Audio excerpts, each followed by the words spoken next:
Everyone, how are you all? I hope you all are doing good at your place. So let's start your chapter number 2nd. In the last class, we were on this topic, where do microorganisms live? तो microorganism में single cell like bacteria, microorganism जो होते हैं वो जैसे कि bacteria single cell होता है उसी की तरह ये होते हैं, इसकी तरह हो सकते हैं, जैसे कि सम एल्गी एंड प्रोटोजोआ और multi cellular such is many algae and fungi. तो ये जो एल्गी और प्रोटोजोआ होते हैं ये आपके मल्टी सेलुलर भी हो ओके। तो they live in all types of environment, ये जो होते हैं वो हर टाइप के एनवायरनमेंट में रहते हैं, ranging from the ice cold climate to the hot spring and desert to the marshy lands. मतलब ठंडी से ठंडी जगह पे जहाँ पे मतलब बिल्कुल जैसे आइस ओके। तो मतलब जैसे कि ऐसे एरियाज़ जहाँ पे बहुत सारी आइस गिरती है, मतलब जहाँ पे स्नोफॉल होता है वहाँ से लेके और जहाँ पे डेजर्ट का जो आपका इन्वायरमेंट होता है वहाँ तक आपके माइक्रो ऑर्गेनिजम्स रहते हैं। ठीक है, some microbes grow on other organism while other exist freely. कुछ एक जो माइक्रोब्स होते हैं वो दूसरे ऑर्गेनिजम्स पर क्या होते हैं, ग्रो होते हैं, और कुछ जो होते हैं वो फ्रीली मूव करते हैं। Microorganism and us, microorganism का हमारी लाइफ में कैसे इम्पॉर्टेंट रोल है। Microbes play an important role in our lifes. जो माइक्रो ऑर्गेनिजम्स होते हैं वो हमारी लाइफ में बहुत काफ़ी इंपॉर्टेंट रोल प्ले करते हैं। Some of them are beneficial in many ways whereas some others are harmful and cause disease. कुछ एक जो आपके क्या होते हैं माइक्रोब्स होते हैं वो हमारे लिए फ़ायदेमंद होते हैं, बेनिफिशियल होते हैं, कुछ जो होते हैं वो हमारे लिए हार्मफुल होते हैं, जिससे की वजह से हमें डिजीज़ हो जाती है, जैसे कि बैक्टीरिया वगैरह, इससे हमें डिजीज़ हो जाती है ना। Let us study about them in detail. अब हम इनके बारे में डिटेल से पढ़ेंगे। फ्रेंडली माइक्रो ऑर्गेनिजम्स, ऐसे ऑर्गेनिज्म जो कि हमारे लिए काफ़ी फ्रेंडली टाइप से हमारे लिए होते हैं। Microorganism are used for the various purposes. Microorganism जो होते हैं उनका जो यूज़ होता है वो अलग अलग पर्पसेस के लिए होता है। They are used in the preparation of curd, bread and cake. उनका यूज़ कहाँ किया जाता है, कर्ड बनाने में, ब्रेड बनाने में, केक बनाने में। ठीक है, microorganism have been used for the production of alcohol since ages. जो आपके माइक्रो ऑर्गेनिज्म है उसका यूज़ जो है बहुत सालों से अल्कोहल बनाने में यानी वाइन बनाने में इनका यूज़ होता है। They are also used in the cleaning of the environment. इनका जो यूज़ है वो एनवायरनमेंट को क्लीन करने में भी होता है। एग्जाम्पल के लिए जैसे कि आपके ऑर्गेनिक वेस्ट होते हैं, मान लो आपके सब्ज़ी वगैरह के छिलके, वेजिटेबल्स के छिलके, है ना, फ्रूट्स के छिलके, जो remain of the animals, fishes etcetera are, ठीक है। तो ये सब होते हैं, क्या होते हैं, वेस्ट होते हैं, are broken down into harmless and usable substances by bacteria. और जो आपके बैक्टीरियाज होते हैं वो इनको क्या करते हैं, छोटे छोटे सब्सटेंसेस में क्या कर देते हैं, तोड़ देते हैं, और वो आपके लिए हार्मलेस होते हैं, मतलब ये नहीं आपको नुकसान नहीं करता।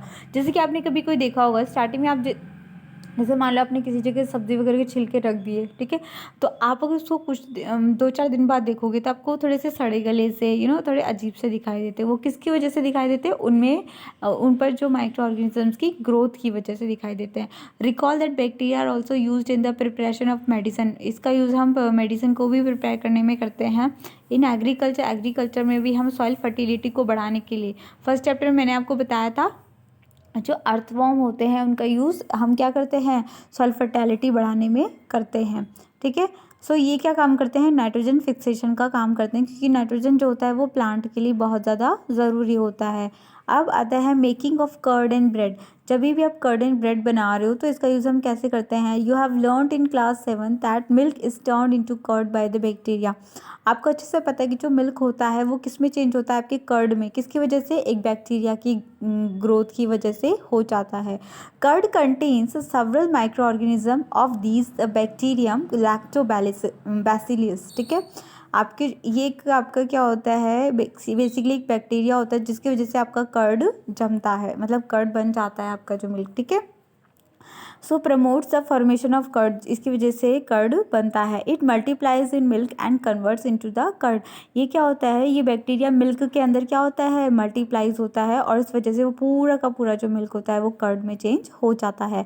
Bacteria are also involve in the making of cheese. Bacteria का यूज़ चीज़ बनाने में भी होता है।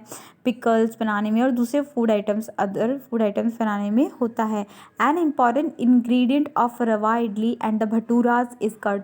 जो आपकी रवा या रवा होती है, रवा इडली वगैरह जो जब भी आप बनाते हो इडली या भटूरे, तो उसका जो मेन इंग्रेडिएंट होता है वो क्या होता है, कर्ड। क्योंकि इस कर्ड की वजह से वो क्या हो जाता है, आपका डो फर्मेंट हो जाता है और फर्मेंट होने से वो फूल जाता है और फूलने से वो काफ़ी अच्छी आपके जो आप ही बनाते हो इडली वगैरह वो अच्छी बनती है।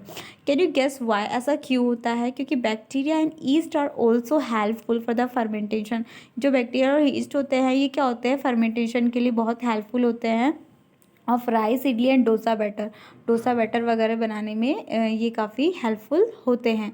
तो जैसे आपको एग्जांपल दिया हुआ है यहाँ पे ना, देखो, take 1/2 gram of flour and add some sugar and mix it warm water. आपको क्या करना है, इसमें थोड़ा सा ये आपको मैदा या फिर थोड़ा सा आटा ले लेना है, उसमें थोड़ी सी शुगर डालनी है और उसको मिक्स करना है वार्म वाटर के साथ। Add a small amount of yeast powder, इसमें थोड़ा सा ईस्ट पाउडर आपको डालना है। And need it to make a soft dough, और आपको उसको नीड करना है जब तक इसका एक सॉफ्ट डो नहीं बन जाता। What do you observe after 2 hours? आपको क्या दिखेगा 2 आवर्स बाद? आपको दिखेगा कि जो आपका डो है वो राइज हो जाता है, यानी बढ़ जाता है। स्टार्टिंग में अगर मान लो ये बाउल है आपका, ठीक है, इसमें आपने डो डाल रखा है तो वो मान लो इस साइज़ का, लेकिन जब आप उसको थोड़े टाइम बाद देखोगे तो वो इस साइज़ का हो जाता है, मतलब उसके साइज़ में इंक्रीमेंट हो जाता है। तो east reproduce rapidly and produce carbon dioxide during the respiration. जो ईस्ट होता है वो क्या करता है, रिप्रोड्यूस करता है, बहुत जल्दी जल्दी रिप्रोड्यूस करता है, मतलब वो उसके अंदर मल्टीप्लाई होता है डो के अंदर, और कार्बन डाइऑक्साइड क्या करता है, रिलीज करता है, जिसकी वजह से वो फ्लफी होकर फूल जाता है। Bubble of the gases fill in the dough and increase its volume. जो गैसेस के बबल होते हैं वो उस डो के अंदर फिल हो जाते हैं, जिससे उसका वॉल्यूम बढ़ जाता है। This is the basis of the use of east in the baking industry for making breads and pastries and cakes. ये एक बेसिक यूज़ है जिसका ईस्ट का, जिसके मतलब जिसकी जो कि बेकिंग इंडस्ट्री में यूज़ किया जाता है ब्रेड वगैरह, पेस्ट्रीज, केक वगैरह बनाने के लिए। So next topic, commercial use of microorganism, we will discuss it next class. Thank you.